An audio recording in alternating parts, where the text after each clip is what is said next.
Hello and welcome back to Hindsight is 50/50. I'm the host J-Rod with my co-host the ORG, old retired guy. Dad, how you doing? I'm doing pretty good. Started out as a, lazy spring day, and all of a sudden, lots of stuff happening. I've got a landscape stone arriving at some point this afternoon that I've been waiting for a long time. And for anyone out there who doesn't know what that is, it's a frickin' boulder, like an address rock. No, well, it's not a boulder. It's a slab of limestone, but it's a big slab of limestone. Yeah. And I'm going to get the letters and drill those into the limestone to put our house numbers on it. And I just kind of always wanted one. And, No, they're way cool. It's just the feasibility of it. And since you had that option, I mean, why not? Yeah. And, and it's not, I'm told, I haven't seen it yet. I've seen a picture of it, but I haven't seen it in person yet. But it's only 400 or 500 pounds. I mean, only a 400 or 500 pound rock. I'll be able to. Only. What are we, the world's strongest men here? No, I have a tractor. I can move it around. Yeah, it weighs half as much as your tractor. No, come on, 400 or 500 pounds only. The tractor will lift 1,300 No pounds. big fucking deal. It'd just make a pickup truck pop a wheelie. Only 400 or 500 pounds. My tractor will lift 1,300 pounds, so I'm not worried about it. I'll be able to. Your mom's been grilling me over that. Like, she thinks I'm going to be out horsing it around by myself. Yeah, sure. Yeah. What?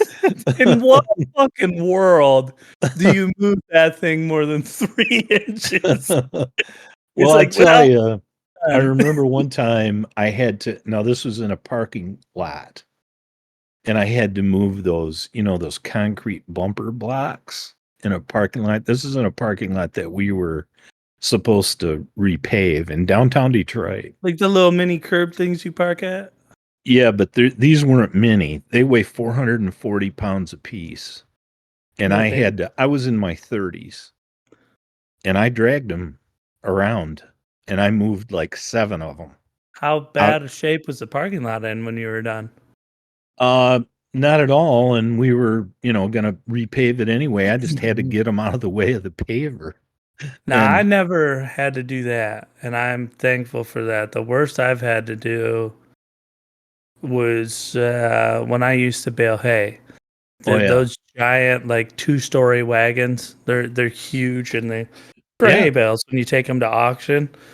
The tractor that was purchased at this farm, it was small enough to fit in the barn, but not small enough to move back to where the trailers were in the barn. So essentially, if you're looking at the barn long ways, the tractor had to park long ways, but then the trailers had to park like horizontally. Right. And so I used to have to grab those full of hay and pull that wagon all the way to the back of the tractor, which when you're talking about the first one, it's only like 7 to 10 feet. But when you get to the last one that's got to hook up, I mean, you're pulling that fucker like 30 feet. And I mean, they're on wheels and you're on a flat paved surface, but they're thousands and thousands of pounds. Right. And it's like, those freaking suck. But I cannot imagine like a square concrete barricade dragging that across pavement. That would suck. Well, I was younger then. And I was pretty worn out by the time I was done, but I wouldn't attempt that now, and I'm not going to attempt moving this rock around by wrestling it around by hand. I've got, I've got a sling. I've got, But I mean, it would either have to have like a hook on it, or it would have to be round for you to move it anyways. If it's like a jagged stone, Yeah. you're not moving that fucker by hand, And even if and you're it strong enough. right now it's on a pallet, so I can, Do you have chain. forks?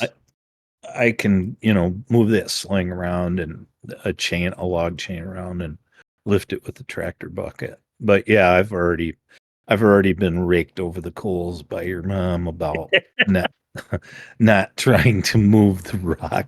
Well, you can't blame her though. I mean, it was like a year or two ago when you were cutting down a big tree and it swung around and took you right off your feet and you had a bruise like someone broke your pelvis. I mean, Yeah, that a fall like that for a guy your age is insanely dangerous. So I don't think you can really blame her for being like, Dale, you're not doing this. yeah, but I have no intention of moving it around by hand. I got Until it doesn't work and you think you can move it by hand better, no, like any other guy out there. no, When you're like, I oh man, I can't get the machine in here. And you're like, it's no. only got to move like a foot. I got it. No, it I'm not planning on that. That's the neat thing about the tractor is that it is nimble enough and but yet it's powerful enough that you can do a lot of stuff with that thing. I already have. I've already tried it out It doing a few things now. it really does seem like the perfect size for a non-farm tractor. Yeah, Like you're not going to want to use that for a commercial size farm. But for any handiwork, moving any stuff, or even a livestock farm, that is the perfect size tractor because again, when you talk about nimble, it's like it's in between the trees. It's not that you have to remove a tree to get the tractor through. It's like it right. doesn't weigh down and destroy the yard. And It's it goes, if you don't put it in four-wheel drive, it doesn't. I got those kind of tires that they don't tear up the lawn. Four-wheel drive, you can tear up the lawn in four-wheel drive, but if you don't use four-wheel drive in the yard, you don't tear up the yard. And I used it the other day after we had that rain. I used that with that new, um, they call them different things. It's a grading scraper. It's got two blades on it. They're angular. Some people call them a land plane. But I used that on our road, and I graded. I don't know. I was out for 3 or 4 hours grading. I graded the neighbor's driveway a couple 100 feet of that, and I think I improved the hell out of that. I know I did the road a bunch of good. I did all the way back to the end of the road past our house. nice. And yeah, and it's like, and one of the neighbors, he goes, "That's the best that's ever looked." And it's not me, it's that implement. That Yeah, but you also know what you're doing. I mean, Well, I know what I and want that's to fair, do. and that's not meant to. That's not meant to, take any light away from any of the other neighbors who help maintain the road. It's just that like your life has a background in road work, your Yep, entire life. yep, that's So it's true. like getting grading right, even though it might be a small fine detail that separates the difference. It's like, well, there's a reason. I mean, it's like cooking something. We're not all professional cooks, man. I can make a steak that tastes damn good, but I'm not fucking with Gordon Ramsay over here. Like, Yeah, it's just. yeah, And so when you've been around it your whole life, there's going to be people who can grade a road, but you're going to know the little intricacies that make it that much smoother, make it last that much longer, make the crown not quite as sharp, but increases the drainage so you don't have the potholes. All those little. You, you taught me stuff like that even with curb cutting and stuff back in the day. So it's like, I mean, there's a lot of things that you're gonna have knowledge of that just make that a better transition. One of the things I was gonna say about your tractor when we were talking about its size, one of the really cool things, at least that I think about, with its size and what you're doing around the house is that where you guys live is very sandy, yep, and so the ground is like dense packed. And so one of the best things because of, land like that, one of the best things for tractors, since you guys don't have that super rich organic soil, you don't get all that skipping. like when the Right. back tires skip and rotate and skip and rotate, and that's when they shred the yard. And so I was just like, and I know that sounds silly, but it's almost like when someone mows the lawn and their lines are perfectly straight, and you're like, that's how it's supposed to be done. Yeah. That's how I feel about like when you can drive across a yard and it's like, yeah, as someone who's worked for a landscaping business and then worked in the gravel pit industry and had to maintain, improve, or whatever different yards and all of that, it's not destroying the natural soil on top.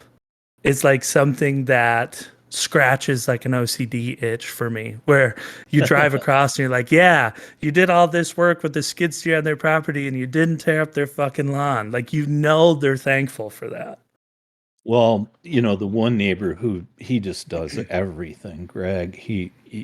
I thought I was done the other day. I had worked out by the pavement. I did probably 1,000 feet down there. I did part of the neighbor's driveway. I made a little cutout that was for water to drain. I did that with the front bucket, and I was headed home. And he happened to be out in his yard, and he was getting ready to go somewhere. And he stopped me, and he goes, "Hey, can you go back in the back when you get time?" He goes, "See if you can do anything with there's a couple of really bad potholes back there." And so I just did it then, and it probably took me an hour. And I mean, I'm still learning, the controls and stuff and what the tools will do. But it was because it was wet. It had rained the night before, and there was standing water. And I thought, well, I did pretty good. I didn't fix them, but I did pretty good considering there was standing water that there was no place to put it. Right. Well, I drove the quad down there the next day. It did great. Fix I it. mean, yeah. But I mean, that's a huge part though, that I think a lot of people don't want the washboard and a lot of people Right. don't want the potholes, and they know that they can't have puddles, but solving the problem for the drainage versus Right. pushing the drainage problem another couple feet down is totally different. Right. And that's kind of what I mean about like your history with all that, is it's like you can look at something and go, yeah, I patched it today, but it's going to really suck tomorrow. Or you can say, I'm just going to spend the extra 20 minutes, make this cut here so these two paths of drainage connect, and then we got watershed instead of just essentially a detention or retention pond in the middle of the road. I was surprised going back there the next day. You're going to have to bear with me. I've got a guy calling me about Fair this enough. stone, okay? Sounds good. Hang on. Just like the construction industry, the stone's coming tomorrow. That's okay. I had a feeling that was going to happen. I'm like, you said probably not till 4. If you're getting a call now, they're like, yeah, I can't quite make it today. Dude, it's coming from a long ways away. Very long ways away. Yeah. So, and I mean, yeah, I was shocked he was going to try to make it today, but he says, I'm just going to have him come into the yard. He'll leave first thing in the morning. Their yard's up by Brighton. And he goes, he'll bring it to you in the morning. And I said, okay. Oh, no shot. It's already in Brighton. Yeah. Well, it'll be there by this afternoon. Nice. Yeah. It'll be in Brighton this afternoon, and then he's just going to drive it from Brighton in the morning. So, yeah, it's one of those things where, like I said, I'm having fun doing what I'm doing with the tractor, and I'm learning. Well, I mean, I that road watch is no easy guys. feat for drainage, though. I mean, for Yeah. honestly, like there are flat spots, but once you go around the curve behind your guys' house, you go downhill, then uphill, and then it kind of does little undulations back and forth. So there are plenty of spots where it can just crater water and make the road terrible. Yeah, and when you got those hills like that, and like you said, all that sand, the sand washes down the hill. Well, Yep. those grading tools, like the one I have, it has no conscience. If you set it and then don't pay attention to it, you'll all of a sudden, man, you're dragging a bunch of sand because you're in sand. So I'm learning it. I mean, I'm no expert yet, but I know what I want to do. And as I get more, you know, I'm just getting more familiar with the tractor stuff. I have 11 hours on it. So it's only, I'm like I said, I'm no expert, but I'm having fun with it. You're a But hobbyist. I am. I'll take that. But I wanted to talk about the Lakers. We had talked a little bit about LeBron, and then and they were playing the Nuggets in the Western Conference Finals, and I believe the Nuggets had the top record in the West. I mean, they got that Jokic guy who's really, really good. Embiid won MVP, and a lot of people think that guy should have won it, and he is a freak. I mean, he is one hell of a basketball player. He's big, he's got soft hands, he's really active, he boards, and he's got a He good seems like touch. he's like a more physical Dirk is kind of what he reminds me of. I think he's a little slower, and I don't think he's the shooter Dirk was, but he's a good shooter. But yeah, they remind me of one another some. But they swept the Lakers, and I mean the Lakers. I mean Anthony Davis. He was injured part of the year, but he was healthy for the playoffs. And then when they got D'Angelo Russell, they kind of had tried to build another team around LeBron, who LeBron still did everything you could ask a man to do, even at 38, which is amazing. But you know, I guess I was just stunned that, and I don't watch a lot of. If I'll watch a little bit of playoffs because the intensity level is so much higher. But we've talked about, I struggle with watching pros because so many of the fundamental things, even though they're great athletes, the fundamental things are not there. They're, you know, mid-range jumpers and that. There's very few people that shoot them. They either dunk or shoot Travels, threes. carries. Yeah, They even get an extra foul. yeah. And it's like, so it's hard for me to watch, but I was stunned to see that the Lakers were swept by the Nuggets, even though the Nuggets have proven they're a really good team. But still, to go 4-0, I guess I was just really surprised by that. I know you probably didn't watch it, and I didn't watch a lot of it either. I would check in on games and watch a minute or two, but I would follow the scores and then read the stories of the games afterwards, and to find out what happened. And right now, the Heat, which they were the 8th seed, I believe they had to play their way in. And they're in the Eastern Conference Finals, and they're up 3-1 against the Celtics. And Jimmy Butler is just like on fire. It's a Again, freak. he's a playoff player. He really is. I mean, There's skepticism. I don't know if you know this about Jimmy Butler, but a lot of people, if you line up all the time frames and everything, think he's Jordan's kid. wow. Like him not having a dad, Jordan having a relationship with a kid that he didn't raise, all lines up in the same time Wow. frame. And when you take pictures of them throughout them growing, like getting older, from Jordan's youth through Jimmy Butler's youth, they look identical. Like I it's had not heard that. crazy. I had not heard that. And again, I have no proof of this, but I've seen. I mean, and you know how this is. People go down a rabbit hole for sure, but I have seen so many videos on it, and so many people putting things side by side and the time frame and laying it all out together. And pretty much the bottom line is that Jimmy Butler doesn't know who his genuine father is, and Jordan had a relationship in which a child was conceived that he was not a part of at the exact same time that Butler would have been conceived. And they look Well, so much alike. I did not know that. I had not heard that, but I do know that Jimmy Butler is a money player, man. And I mean, he really is. And I don't think enough people give that Eric Spoelstra, Miami's coach, enough credit. I mean, that guy, his teams come to play, man, and especially in the playoffs, they're never an easy out. And I mean, that guy he's racked up quite a record as a coach. And I know Pat Riley has kind of overseen the foundation of that franchise and everything. And Pat Riley, he's older than I am. He's in his 70s.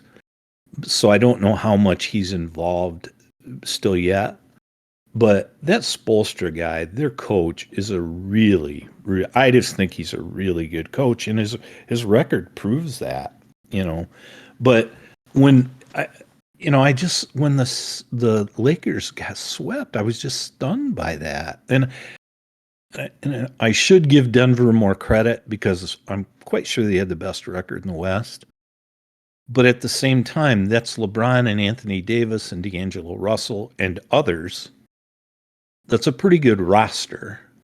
And they got swept. I was just that kind of floored me. But no, I'm not as shocked, and I think it's just because of the era that we live in now. I mean, like, I think the days of champions like Bird and Magic and Jordan are kind of over. Simply for a few facts. One, the 3-point game has become such a monster, but that 3-point game also diminishes the value of the battle of attrition in the playoffs. So I think that players are, at least from what I've seen, and again, people are welcome to disagree, but from what I've seen, players still are not playing the first 3 quarters of a game as intense as the fourth quarter, even in the playoffs. Now, I don't think it's as lackadaisical as the regular season, but it does seem like the defense just isn't quite there until it's crunch time. And with the 3-point game being involved, not only is it harder to catch up if the other team's still shooting a decent percentage, but it also stops people from playing that intense defense in the paint and in the mid-range, which wears people down not just over one game, but over an entire series. And so for someone like LeBron to win like Jordan did, he would have to score, in my opinion, many more points and have many more assists and rebounds as well. Not to mention Jordan was great on defense, had steals, but he would just have to do that much more in today's game to win, because a huge part of, I think, Jordan being so successful is that his competitive drive pushed his team so hard they wore people down to a nub. And for 7 games, you couldn't compete with that. It was just too much because people hadn't done it all season long.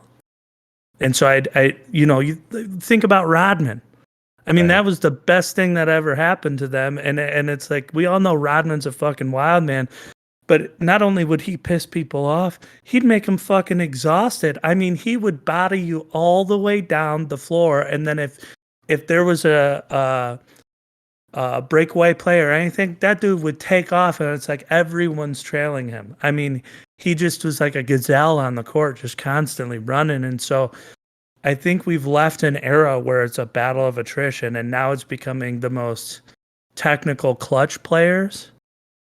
And because of that, it's like you can only score so many points, but you're almost taking the challenge away from who has the best athletes and putting it on who has the best shooters. And now I think we saw that with Golden State for a while. The selective free agency, everybody wants to build the triumvirate like they did in Miami, the 3-headed monster. Yeah. With, Chris Bosh and LeBron and Dwayne Wade. And they want these super teams. Well, sometimes it works and sometimes it doesn't. Well, they tried to do it in LA with Russell and LeBron and Anthony early on, and it's just like, to me, that's someone not watching the game. I mean, when you look at LeBron, Dwayne Wade, and Chris Bosh, you've got a balance there. what you're losing in the post with Chris Bosh, you gain back with LeBron. And where LeBron, I think at that point in his career, didn't have the soft touch that he has now, Chris Bosh had that. And then you also had the floor general that was a slasher in Dwayne Wade. And so I think there was balance. I don't even know who their guards are anymore in LA, but when you had Russell, Anthony, and LeBron, it's like, okay, I've got a slashing guard that can dunk. I've got a slashing forward that can dunk, and I've got a center that can dunk. Where's my shooter? Right. And so I just don't think there was a lot of balance there. And that, I wanna tell you a story. You made me remember something. And I liked Rodman. I loved him when he was with the Pistons, and I give him credit for being a great player and really a great rebounder and a tremendous athlete, even though he was a flake. Afterwards, when he came to Detroit, he was like a young, unassuming, what am I doing here kind of guy, and he just ran his ass off. He just hustled his butt off all the time. And he had a pretty dark life. I think that's why he he is did the way he he is. he did, but he would intentionally become entangled with people, like physically entangled.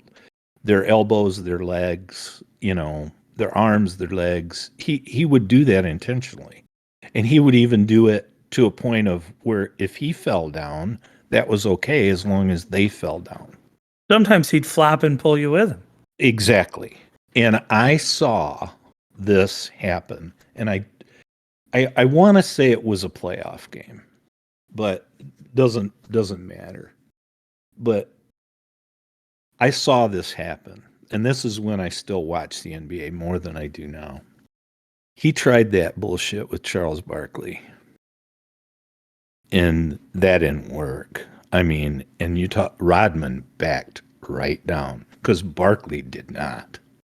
And I'm talking about Barkley when he was in his prime. So the Suns? Yeah. Yeah. And right? it's like, or maybe even the Sixers, but at least the Suns. And Rodman backed down, man. And he never did. But he did with Charles Barkley. He didn't want anything to do because Chuck was not backing down. If he wanted to lock arms, Chuck was willing to lock arms. And if he wanted to fall down, Chuck was going to make sure he fell first and Chuck fell on top of him. Well, I think they were similar players. I think Barkley was more talented, but they were both effort players. Oh, yeah. And so when you run into someone of the same size and stature as you that's willing to be that grinder, at that point you're both exhausted. Well, you could kind of tell it. You could kind of tell it, that it was like one of those I've had enough moments. And it's like, and Barkley wasn't going to play that shit anymore. Years ago, I saw this, and it used to baseball. Things are, I'm going to sound like an old man, and that's okay because I am one. But, like if a player crowded the plate, if a guy at bat crowded the plate, man, and when I was a little kid, it's like guys like Don Drysdale and Bob Gibson and pitchers like that, even Denny McLain with the Tigers, they'd brush your ass back. It's like, don't take that plate. I just saw a video of that with Miggy. He got up close to the plate in the previous inning. The Tigers pitcher had hit a batter, and so the pitcher did not like that he was, kind of digging in, and he threw the ball behind him. And he got ejected, and it caused a fight. Well, I'll just, this is one of those moments like Barkley and Rodman. Kansas City Royals had a big pitcher who was a fireballer. His name was Mark Gubicza. And the Chicago White Sox had a really good hitter named George Bell. And George Bell was crowding the plate, and Gubicza brushed him back. And George Bell didn't charge the mound. Gubicza was a great big man. He was at least 6'5". And like I said, he was a fireball pitcher. And Bell kind of looked at him and he shook the bat at him or made some gesture. He didn't charge the mound. And man, you could tell Gubza wanted the ball right away. And he's like begging the catcher to give him the ball. That guy got up there and he threw 3 pitches right down the middle and right past George Bell. And I mean, that catcher's glove had to be on fire. He was, it was just like, it was one of those where you want to push me. Okay, let's play. And that's what Barkley did to Rodman in that one instance that I saw. And And that's I how, wonder, I wonder like how different it is. And I haven't seen the moment you're talking about, but like if you're crowding the plate and Randy Johnson's pitching in his prime, or yeah. was it Joel Zamaya? Yeah. Who could When throw he's over in his 100. prime for that short amount where he's throwing like 105. Yeah. It's like that shit'll scare the daylights out of you to where you back off. But with Rodman, and I'm not. This isn't like a hard ass thing for him or anything like that. I wonder, just because he doesn't seem like the type of guy to get afraid. He seems like everyone knows that kid in school who wants to pick at you and get under your skin. And if they get under your skin, they win. But if you stop letting them get under your skin, that kid fades away and nobody gives him attention. Mm. And I do think Rodman was an attention whore. And Sure. I do think he loved to get, because I mean, Rodman gave Shaq fits at times. Oh, sure. And Shaq to me is a hell of a lot scarier than Barkley. And I just wonder if because Barkley has that like Bama attitude where it's like he'll give it right back to you, but he's not gonna let you know it's bugging him. And he now that you tried to get under his skin, he's gonna make damn sure to get under yours. That part, I wonder if that made Rodman back off because there's with someone who's that much of an effort player, you wonder what the motivation or drive is. But if you take away the ability to get under someone's skin, make them play worse and frustrate them, I don't think Rodman has a reason to play. Well, If you take that away from him. And I wonder if Barkley never gave him the satisfaction. So it was just like it made him timid and useless because he couldn't frustrate him. I don't know, but you could just tell Rodman didn't want anything to do with Barkley that day. Right. I just wonder if it, instead of fear, like it was almost like defeated instantly. Could be, because, and like you said, I mean, Shaq dwarfs Barkley as far as size and strength, but Barkley is one of those guys that it's like, I wouldn't want to have that guy pissed at me even today. No, and I know I'm a hometowner in this for sure, but as big as Shaq is, there's probably only one dude I would be unbelievably afraid to fight that was ever in the NBA, and that's Ben Wallace. Well, Ben Wallace is a pretty scary looking dude. And jacked. Yeah. I mean, like, plus, he's not from the nicest of places. He is just, but I think I remember in an interview, and I might be misquoting this, but I'm quite positive that actually Shaq was asked, is there anyone he wouldn't fight in the NBA? And he said Ben Wallace. And it's just like, I mean, because he was only 6'9", but he was not only could leap, which made him a great defender, but he was so damn strong. He could fight for those rebounds and everything that, that he had to be a force to be reckoned with, especially in a league that I think guys got bigger while Shaq was in the league, like more big men were put on teams, I should say. But for the most part, the NBA had been a slender league. It was, when you think all the greats, none of them are huge men. I mean, Wilt is the one example that stands out, but I mean, even like Kareem was pretty thin. And so when you see Ben, I got to imagine he was kind of the first brick shithouse that someone like Shaq ran into, where it's like, oh, damn, I can't just back you down. Well, and I think there's something to be said for when you really don't know what that guy's thinking. Yeah. Like, you really don't know what's going on in his head. And you And don't I'm know not if that saying punch is coming even in Yeah, an argument. and I'm not saying Ben Wallace was that. I'm not saying that. I'm just saying there are guys that are like that.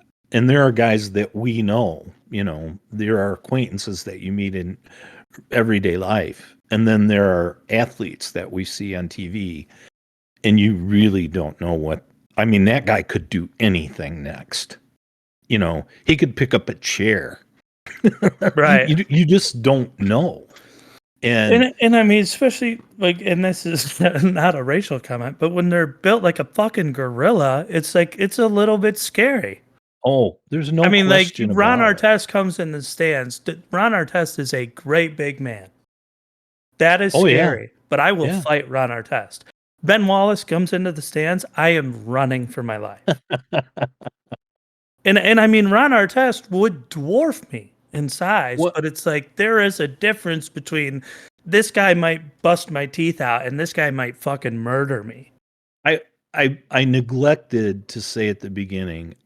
There's belated birthday wishes that I want to hand out to two people. Okay, Yeah, my absolutely. my brother Rick was 64 on May Yeah, happy 20th. birthday, Rick. I wish him a happy birthday over the phone. I had to send him Yeah, a text. My family was sleeping right next to me, but and happy then birthday, Rick. and then JP, our friend out in Colorado, Jan's husband JP, and I'm not sure which birthday it was, but because I don't know how old JP is. I have But no his birthday idea. was the 21st. So Well, belated happy birthday, birthday wishes JP. to You're not JP getting and a to kiss from me, and but you can hold one for my dad. and he always kisses me back. Yeah, it's I just love, and I believe we've shared this story, but I love the fact that he found out you had grabbed a previous boyfriend Yeah. of January's and kissed him on the mouth, and he got jealous. So you kissed him on the mouth. It's just a and bold he kissed line. and he kissed me back. Yeah, well, of course he did. He's such a sweetheart. I mean, if you gave him a reach around, he'd probably go, "Thank you." Like he's just he's just a nice guy. Oh, he is. Honestly, like I look at people and you go, "That relationship's never going to work. That one's never going to work. I hope this one works." When you look at Jan and JP, it's like, "Boy, you guys are perfect for one another." Like he is so low key for her, so microaggressions that it's just a perfect pair.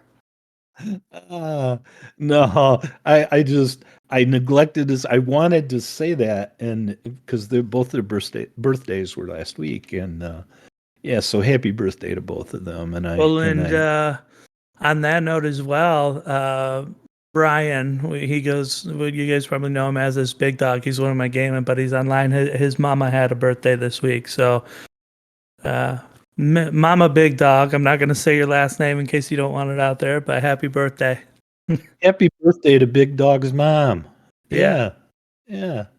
No, that's cool. Hey, we were talking about LeBron, and then we got sidetracked. The above or below 50 that I posed this week, and we had talked a little bit about this in a previous episode.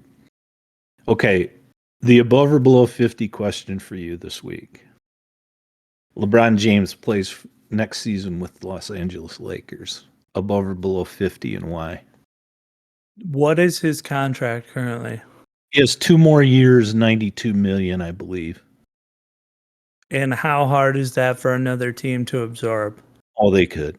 Very minimal in the NBA. I'm not up to date with their Well, trading and there's their luxury financials. taxes, but lots of teams already pay them. So it's not like that would bankrupt anybody. But there's no hard cap.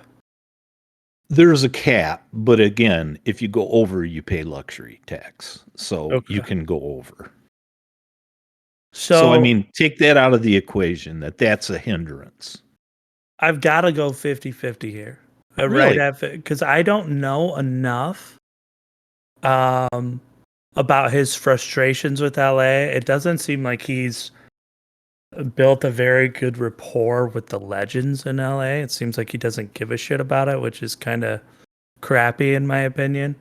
Um, but The reason I say 50-50 is I don't know how many people are a LeBron away from winning a championship, so I don't know who's going to want to pay that luxury tax or whatever the case is for a 2-year deal.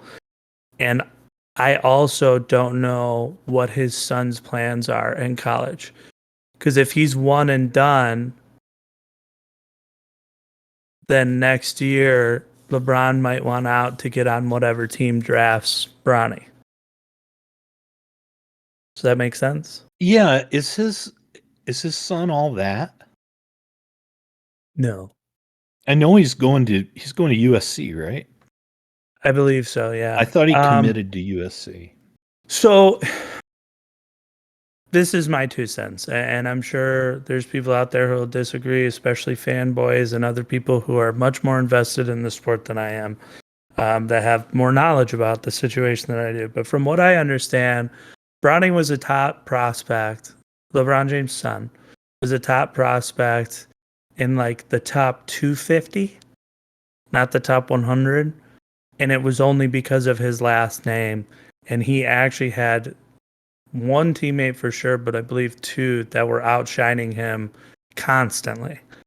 And then it seemed like when he was approaching senior year through senior year to where he was going to have to, pick a choice on draft or college, all of a sudden, a ton of YouTube videos, a ton of TikToks of how dominant he was there. LeBron was at, all of his basketball games. So there was cameras there all the time now and all this stuff. And I don't want to say that changed and he wasn't there because I'm not trying to, make some sort of picture about him as a father. I'm just saying I feel like LeBron pushed his influence to build his son's notoriety in his senior year. And to me, it wasn't that impressive. I think to a lot of the country, it wasn't. And I have no idea. I heard rumors that he became a top prospect, but the last I had seen him on a list, he was still below like 125, and that was after all the press. So maybe he jumped all the way up into the top 5. I don't know. But I know that a lot of people weren't considering him at the top, and his younger brother is on pace to outgrow him and already looks like a better athlete. And so I think this was all just, again, my opinion, but I believe this was a media ploy by LeBron because he wants to get his son to the NBA. I'm sure he knows inevitably his son's going to play at least a couple years in the NBA, whether he's good or not. And he wants to share the experience of being on the same team as him. So any notoriety he has, in my opinion, is from his father. And I know that sounds like I'm taking all the credit away from him, but from what I've seen, he's not a player that we would know their name if it wasn't for his dad. But you're 50-50 whether LeBron comes back. Just because I don't know what his son's going to do, and I don't know if LeBron hates the Lakers, if he just can't stand the relationship there and he knows the team's not going to work, I can see him gone immediately. If his son gets drafted in a year and it's by a different team, I can see him pushing everything he has to get on that team. Well, but because I don't know those two things, it's right up in the air for me. So I would have to say it's either way. I think it's probably 90% that he comes back and plays with the Lakers. And my reasons are these. Even though he is the first active athlete to be a billionaire, LeBron is. He's a billionaire. And he's the first athlete to be active and be a billionaire. $92 million. He's got 2 years left on a deal, and I read it. It was like 92 and change for 2 years. USC's in LA too. Half of their games they play at home. The games they play with the Clippers, they share the same stadium, the arena. So I mean, I think he will be back there. You bring up valid points. I don't know. They may restructure that roster. It always seems like the Lakers and the Celtics and others can do whatever they want to do, whether it's cap, whether it's figuring out how to get a player here, you know, Buying a lottery slot, yeah, like I the don't know that Spurs or it's whoever. that, but I remember when they got years ago when the Lakers got Pau Gasol and they won one or two titles with him. And I mean, they basically got him from Memphis for almost nothing. And everybody kind of scratched their head and it's Well, like, everybody thought his brother was better. why did they, why did Memphis do that? Well, I thought at that time everyone thought that Powell's brother was better.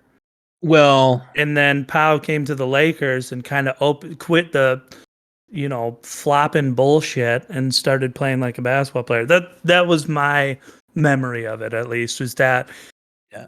the Lakers kind of opened his competitive drive to compete and be strong in the post versus his brother was the leader of the family when he was in Memphis. That's what I remember. To me, the biggest markets are New York, and that's without question LA and New York, and Chicago being third largest sports market in the United States. And there are other teams that can do this too, Miami Heat being one. But those teams, they can virtually do whatever they want. I mean, as far as they can figure out a way to make the money work, to make the personnel, the cap fit, or pay the tax on the cap or whatever. And I think he's danced his dance in Miami. I don't think he's going back there. I think that, you know, and you bring up good points. Maybe he is uncomfortable, but wherever he's been, whether it was Cleveland the first time, the second time, Miami, or LA, they've always tried to build a team for LeBron, and that's a good thing. I mean, that proves how good of a player he is. And I think that if they need to rework that roster, they will. You know, Yeah, I mean, and maybe I misunderstood your question. I guess I was taking it as like in a year from now. no, I mean Like next one. year. So with his son going to college, I don't think he's going anywhere. I would agree with you on the 90%.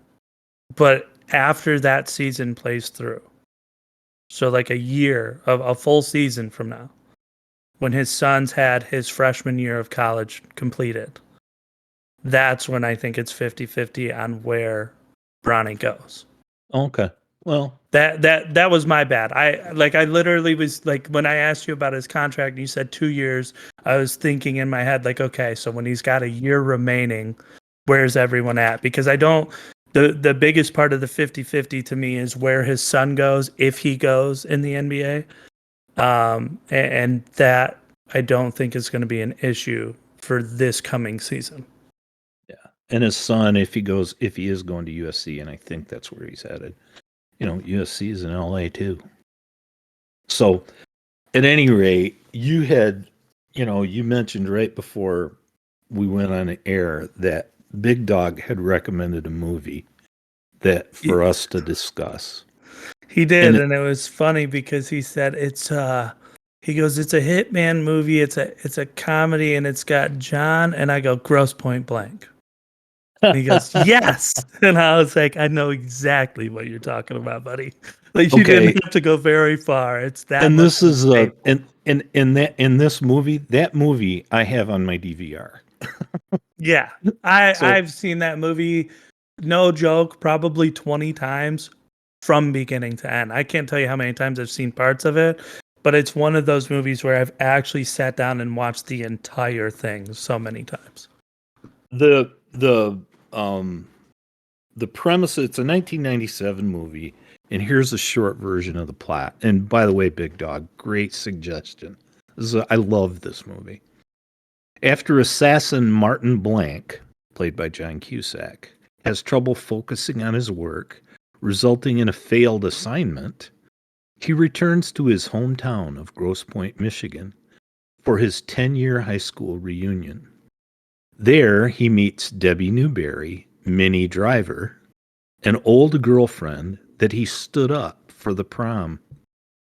Martin's secretary, played by Joan Cusack, sets up a hit for him while he's in town, but Martin starts to reconsider his life. Meanwhile, he's hounded by an unstable rival hitman, Grocer, played by Dan Aykroyd, who's a great character in that movie. Again, is John Cusack, Minnie Driver, Joan Cusack, Dan Aykroyd, Alan Arkin, Jeremy Piven is in it. Mitchell Ryan. Mitchell Ryan. But there are so many great. Oh, and Hank Azaria is in that movie as well. He plays a CIA agent. There are so many great lines in that movie, and there's so many great skits in that movie. It's listed as a romantic comedy, but it's almost like a tongue-in-cheek spy assassin movie. I mean, they're like he's having conversations while he's shooting at somebody. Yes. And he's constantly trying to like wrap something up quickly before it becomes an event. Yeah. And so someone gets killed like in the hallway at the class reunion. Yeah. And he kills him with an ink wrapping pen. And he's wrapping him up with a flag or something like A that. banner. Yeah. Yeah. And he's got like a classmate helping him. Jeremy Piven. And he's just talking to him like it's a regular day, just trying to clean it up before anyone comes out there.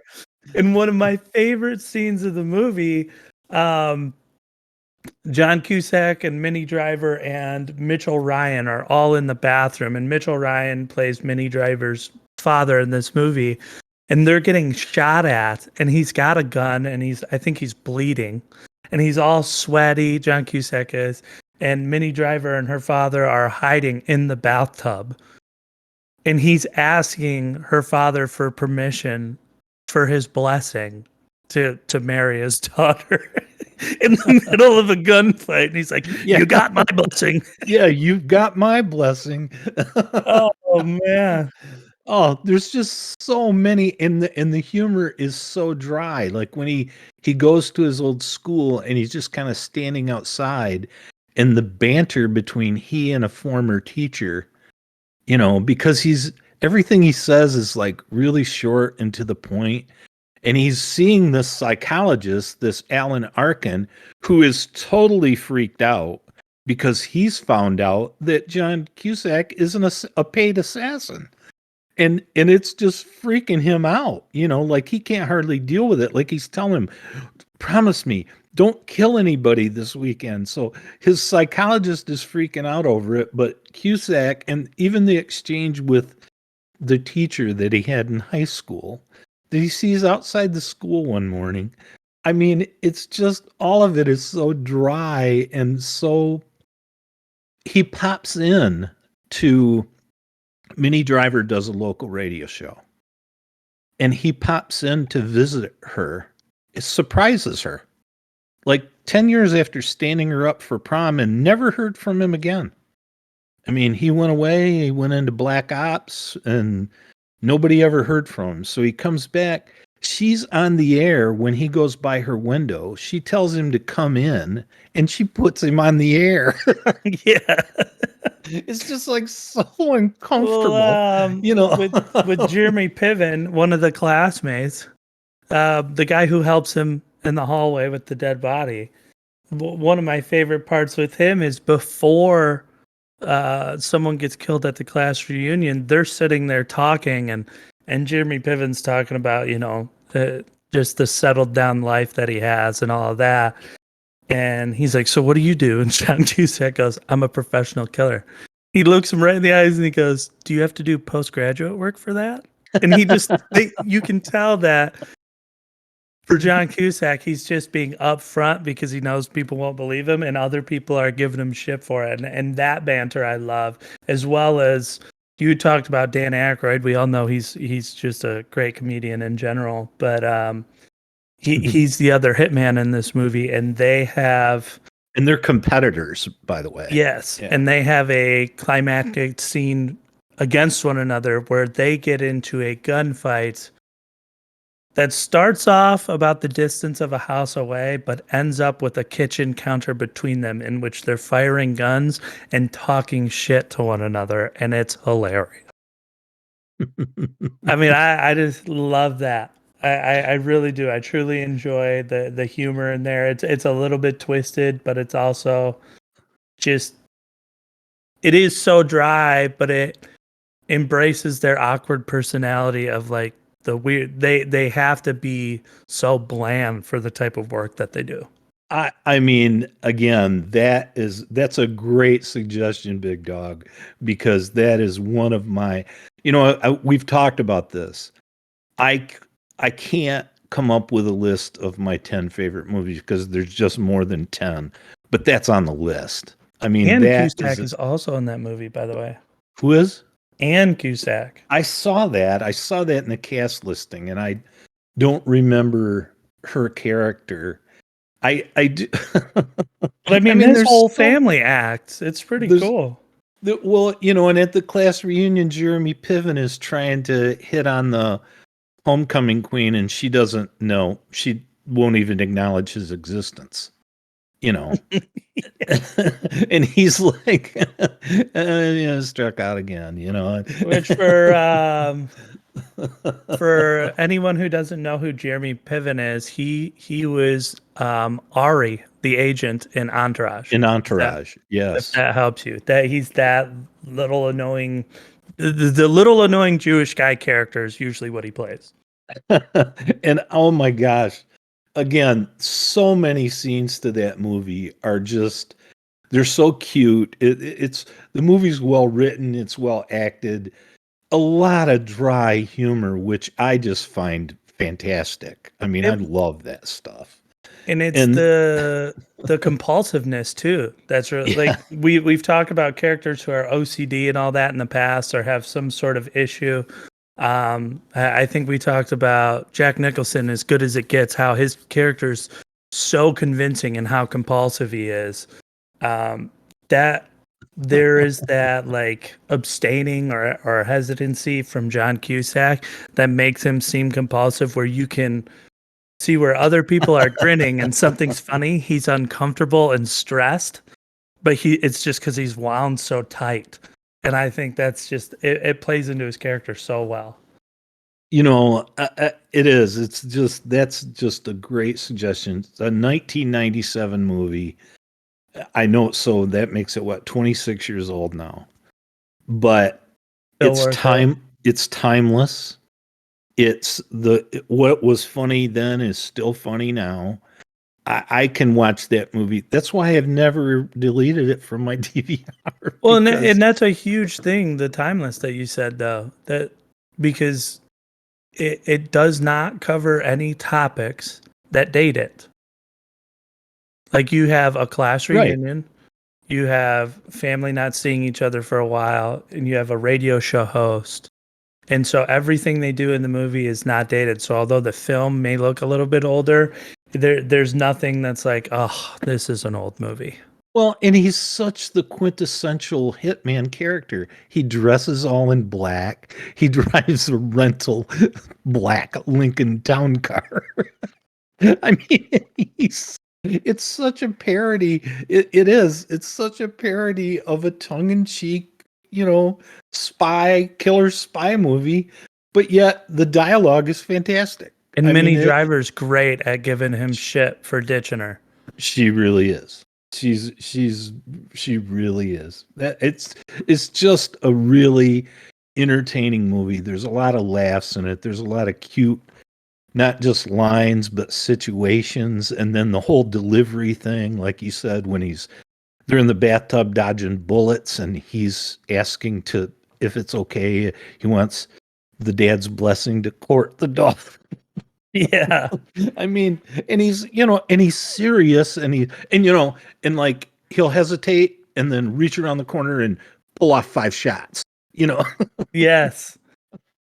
And I cannot recommend it enough to anyone who hasn't seen it or hasn't seen it in a while, just because it is, although it's a rom-com, like a romantic comedy, it's so off the wall It as is. far as topic that it it doesn't get stale. I mean, so many movies, follow the same premise, the same storyline, all of that. And because he's a hitman, the general plot of this movie contradicts the rom-com. So it just has a different feel when you're watching it instead of every other romantic comedy you've ever watched. It is. It is. The setting is fantastic. The whole setup is fantastic. I had on the list to talk about drive-in stories. Are there any drive-in theaters around you anymore? Do you know of any? I don't know of any around me. I thought Jackson used to have one though. Jackson had two. But I I thought they mean, had one that got renovated. And not. I thought they would still show movies like once a week, but there was no food or anything. I don't think they do. They have a theater, an old theater that got renovated, but the drive-ins are long gone. The real estate was too valuable. The drive-ins were. I can't even describe the all the things a drive-ins were to us when we were growing up. It was a place to take a girl and get her alone in a car for a couple 3 hours. It was most of the time it was a place for Alan and I to go hang out, eat bad drive-in food. We kind of, we learned to skate around that. And, we would get takeout food and put it in the trunk, and then, because they'd check your back seat, but they didn't check your trunk. Because you weren't supposed to bring food in there. You're supposed to buy food there. But there were so many things, and we would, we'd see two girls that we knew. We'd go sit in the car with them and watch the movies with them. Many times that happened, and then nothing happened. It was probably me and him sitting in the back seat, and the two girls sitting in front. but it was. I don't know. It was just like it was like Americana. I know that place in Plymouth where the Plymouth Whalers play there on Beck Road. They had like big, and I think they still do it. Like they will set up a screen on the side of that big arena, and you can literally, like, they'll run children's movies, and they'll have a double feature on certain Friday and Saturday evenings when it's not hockey season. And you can bring lawn chairs, you can, grill out. People bring grills and cook. But when I grew up, drive-ins were really popular. And I don't know, I know there was one in Lapeer that was right along I-69 that was in business. It was still open as of like 5 years ago, but I haven't been up there in a long time now. The But one they just kind the of one went that's away. near that area, and again, I don't know about the Lapeer one, but there's still one in Flint, and Okay. it's south of like the 69 475. So it's Okay. between 75 475 and south of 69. But I can't find anything more relevant than 2018. But there is an article from 2018, and it says Michigan used to thrive in drive-in theaters, at one point operating as many as 130, and Oh, currently there's only 8 in existence. And that's you going know, to be like Traverse City, Muskegon, Hartford, Dearborn, Flint, and then a couple outskirt the places. one you're talking about in Flint is the one I mentioned, Lapeer. It is in Flint. That's the one I was thinking of. As of And 2018, it was still active.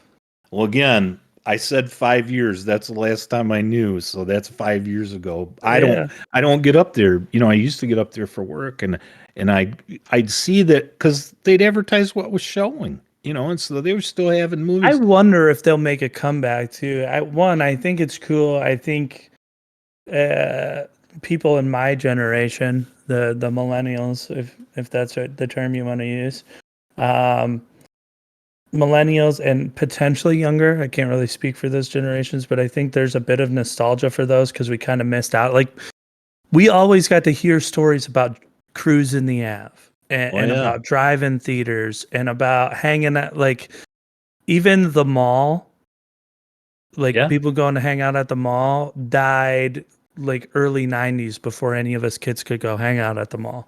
So all of those things we kind of missed, but during COVID, Bert Kreischer, a comedian, Yeah. kind of, I know someone had mentioned to him an idea, and it was another comedian, and I'm sorry, I'm not going to be able to credit him because I don't remember, but they had talked about potentially doing something outside, and he took it a step further and started doing stages, essentially in old drive-in theater parking lots and at old outdoor venues.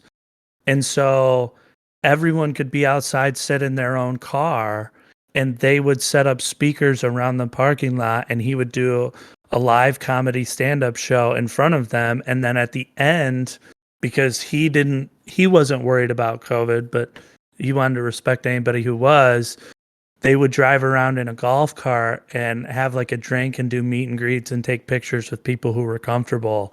And it really brought back the outdoor amusement idea that's not just a theme park. And so I wonder if it almost would be the perfect time to capitalize on something like this because people do miss that. There's a chunk. I'm not saying it would be insanely profitable, but I think there's a chunk of people that do miss it, and it could be a really cool thing. I know that I always thought it would be cool to have the drive up food at the theater where you order it either to the car or whether you're driving up and girls come out on those roller skates with your tray and your food. Like Right. we never got to experience any of that. Yeah. I've never even seen someone pump gas. Okay. Right. So it's like Right. someone that didn't own the car, I should say. So Yeah. a lot Yeah. of You those never seen an things, attendant at a gas station pump yeah, gas. a Yeah. lot of those things I believe are, really nostalgic and it would be cool to see a resurgence of that. I'm not saying all over the place, but just popular enough to make it something to go do each year. Yeah. The bad thing about it is it takes up a lot of real estate and real estate's becoming more and more valuable. But, I'm sure there's a way that they could make it where you wouldn't even need drive-in speakers. You could have a Bluetooth, turn to radio frequency X.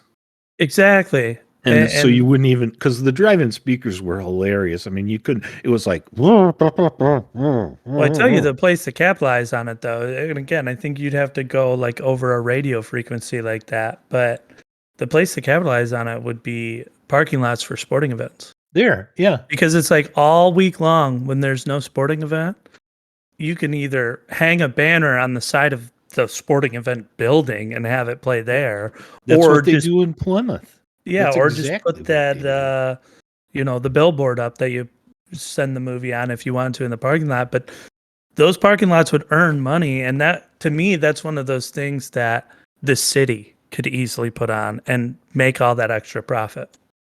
Yeah, that's exactly what they do at that place on Beck Road. That's exactly, and it's a gigantic parking lot. It's a big building. That arena is a big building. I've never been. I know that a buddy of mine, Paul McLean, he used to take his kids there.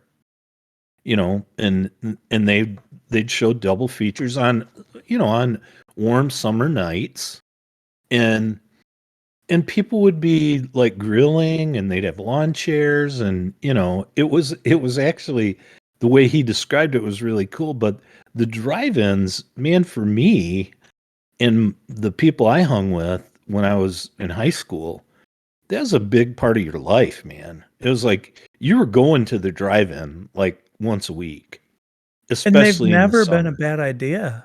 Like, Yeah.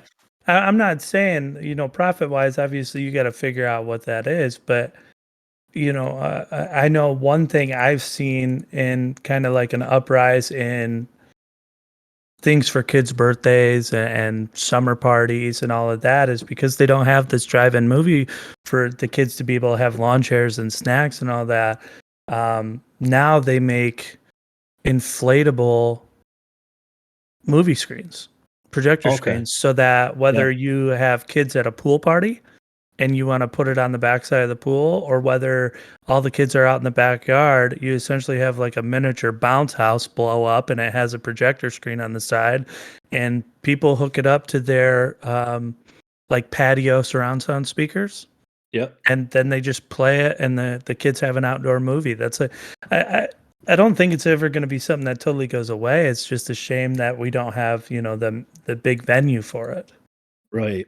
Especially No, so it's so inefficient, or it's like it's not costly to do. You can use it on pre-existing land and have it as a multi-purpose venture. Like it could be something when you're not making revenue somewhere else.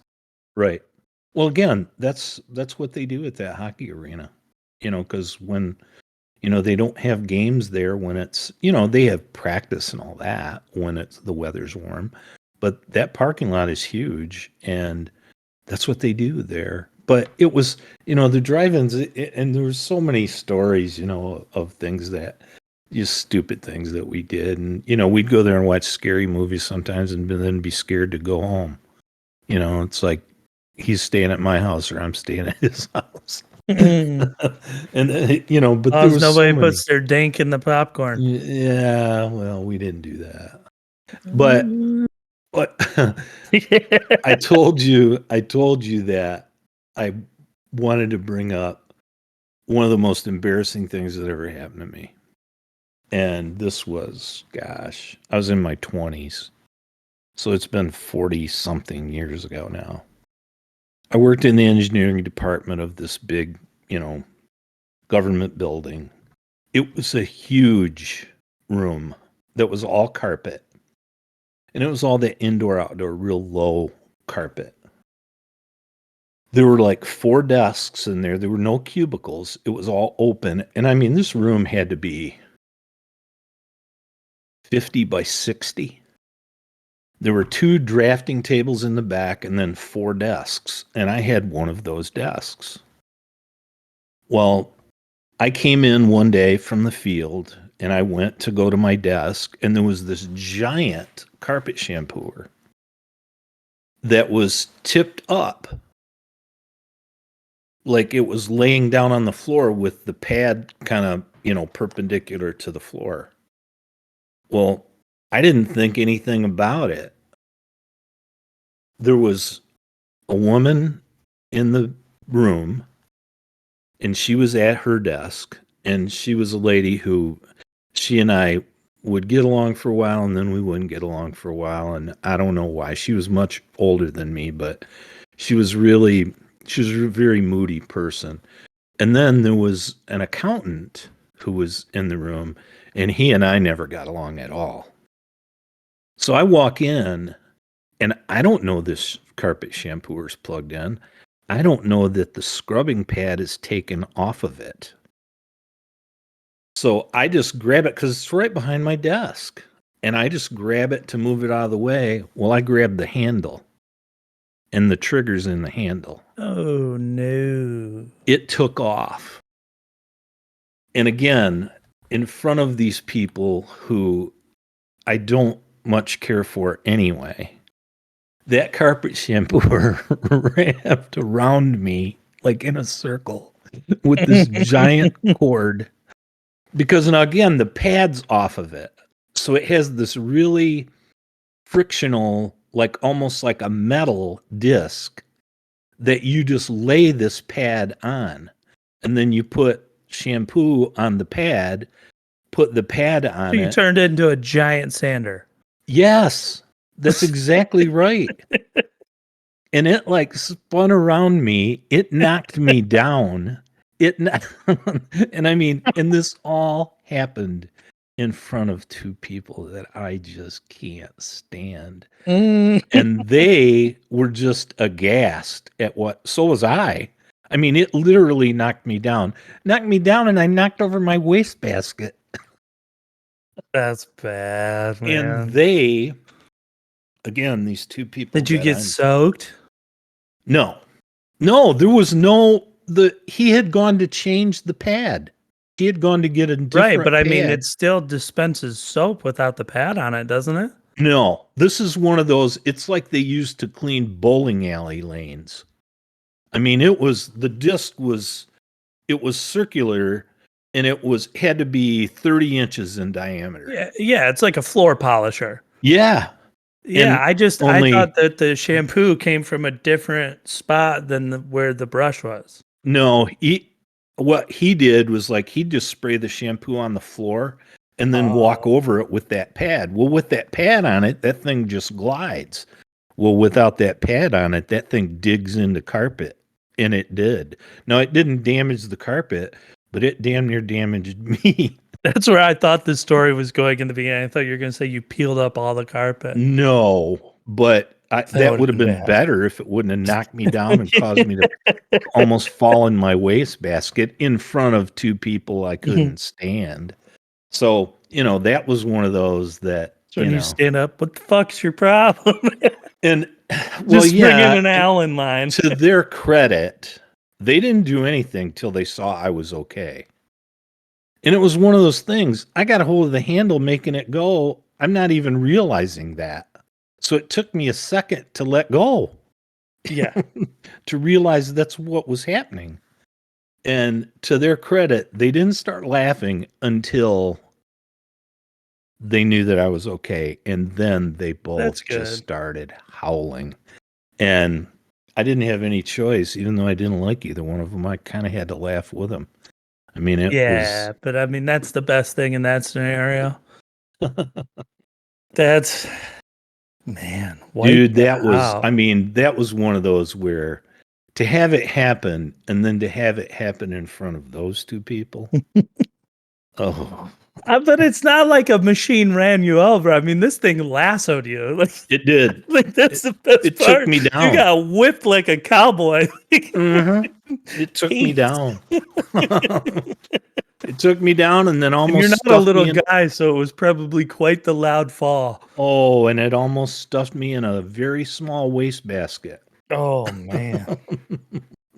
But there was nothing. I mean, and I couldn't deny that it happened. And again, of these two people, it had to be those two. Right. Yeah, of You know, course. it had to be those two that What happened in can go front of me. wrong But will. anyway, that was the story that I saw something this week. Something reminded me of that happening to me this week, and I just thought I'd share that. But that's all I have for today, buddy. I have an embarrassing moment, Oh, but good, it's good. not of the same nature. So instead of something directly happening to me, it was like a circumstance I was in where you're just like sinking and you're like, "Oh, no. There's no way out of here." Like so when I was in college going to WCC, by the way, I have never told anyone this story because although I think it's funny now, the feeling it gave me still comes back when I think of this story. Like just I the get it. the low feeling.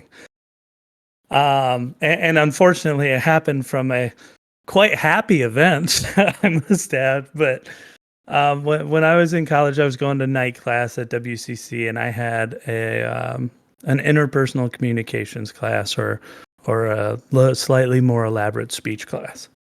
Um, and we had a teacher that he was more outgoing than most, but he liked to make people uncomfortable. And so not only would he give you weird topics for your assignments and all that stuff, but if you got caught on your cell phone in class, he'd call you out by name and he would make you stand up and read the text to class. And it's like you can imagine the first few people that got caught were unbelievably stunned, and some of the things that they were texting probably should not be said in class. Well, in this particular class, I had met someone who, kind of became a friend of mine at the time, but just only like an acquaintance of the class, and it was a young female. And um, at that time, WCC had some attacks on on women late night in the parking lot. And so they actually sent out a letter and asked the male students to walk the females to their cars at night because it was so dark. And so this girl in particular had broken her foot, and she, I walked her to her car her first couple weeks of class, and then after that, she just would ask me like if I could go get her car. So essentially, when I would pull into the parking lot, get out of my car, she'd drive, pick me up, or we'd switch seats, I guess. I'd drive her up to the front of our classroom. She'd get out. I'd go park her car. Then at the end of class, I'd go get her car and drive it back up, and then just walk to mine. And as a thank you for parking her car that day of class, I walk in and I sit down, and obviously I'm a couple minutes later than everybody because I have to park 2 cars, so the teacher knows I'm there, and bing, my phone goes off, and I'm like, shit. And he's like, so Mr. Sawyer, what's on your phone? And I'm like, nothing, sorry. And he's like, nope, you're going to tell us what's on your phone. And so at this point, we're both standing up in front of the class, and I'm like, I don't feel comfortable doing that. He's like, well, you can leave my class and take a 0, or you can tell us what's on the phone. And I had to look my teacher in the eyes in front of the whole class and tell him that this very busty young lady sent me a picture of her tits. And when I said that, not only did she blush because everybody knew who it was, the entire class had their head down laughing, practically in tears. And I was like, are you happy now? And he goes, you can go sit down now. It's like, dude, I didn't want to say it, but I'm not going to fail this class. Right. Like, come on. Like, right. And I'm just, it was one of, like, I know it's funny now, but when I'm sitting there, it's like, I'm in the world's worst, like, I am a scumbag if I tell people what she did, right? Yeah, but she was in the class. I She know, knew but that if it came across that I was flaunting it, right? That's all I meant. Was like, if it came across like I was bragging, I would be that piece of shit. But I'm also in a spot where it's like, I'm not about to lose, thousands of dollars because I'm failing a semester here. Like, right. So I'm just standing there like, this is a really, really that's a tough hard spot, Bubba. That's Yeah. a hard spot. I was not happy about it, but yeah, she was but he let it go once you, I mean, yeah, once but the cat's out of the bag. Exactly. Yeah, it's like, what next? You want to see it? Like, geez. And I mean, 2 things. One, by far the biggest I've ever seen in my life, and you've seen my wife. And 2, all the other guys knew that, like, she was a smart ass, I was a smart ass, so like you knew this was gonna linger as a joke. Oh yeah. And so every time for the rest of the semester when I'd be getting her car, people would like pretend to have like a Kodiak camera. They like pretend to take a picture with a camera, and they'd be like, hey. And it never ended. And it was just, oh man. How did she take it? She was good about it. She was a good sport. Really embarrassed. I mean, she was the type of girl that had like the big rosy cheeks anyways, but then, I mean, she turned into a tomato when it happened. But I didn't like point at her, but everybody knew. And after that, like she was quiet in class. She was able to kind of laugh it off instead of cry because everyone was giggling so much in class. And after that, the rest of class is not. We actually got released early that day because no one could be serious. It just like, I mean, you made me tell the class that she sent me a picture of her tits. Like, there's no recovering here. But I will give her credit because she kept quiet, didn't get mad or storm out or anything, and then afterwards, I remember talking to her, and she's like, "No, I understand." She wasn't mad at me at all, and she's like, "But next time maybe we'll just keep it between us, or I'll send it after class." And I was like, "Glad there's a next time." Sorry, I messed up here. Well, it had to be her most embarrassing moment too. Yeah, it was. Or one of them. Well, and again, I don't mean to be that misogynistic guy, but it's like if you were a young man in this class, you wanted to know what they looked like. I mean, she was very attractive and they were enormous. And it was just That's like, funny. like I mean, That's funny. as she got embarrassed, it kind of got better for her. As I told you, people made jokes about it because Yeah. I got a ton of props for it from all the guys, which Well, boosted sure. her confidence because all the guys were jealous. And so, and she was the type of girl that understood that. Like she was much more smart ass tomboyish Yeah. in her sense of humor, but a very pretty smart girl. And again, she took it very well, and I have to give her credit for that because had it been a dick pic from me or something, I would have just sank to the floor. I mean, luckily I'm not the type of guy to do that, but Yeah. but Yeah. still, it's just like, yow. Yeah, that's a tough one. That's a tough one. Like you just get put on the spot, and you're like, fuck. Right. All right. And I could lie to you, but if I don't come up with something equally as disturbing, you're gonna make me show it to you. Yeah. And so No, that's I couldn't think of a way out because I know he's not gonna ask to see her. Like that's crossing a line. So I I just rock hard place. Fuck. Yeah. It was that's a happy tough moment spot. gone sour for a second. Yeah.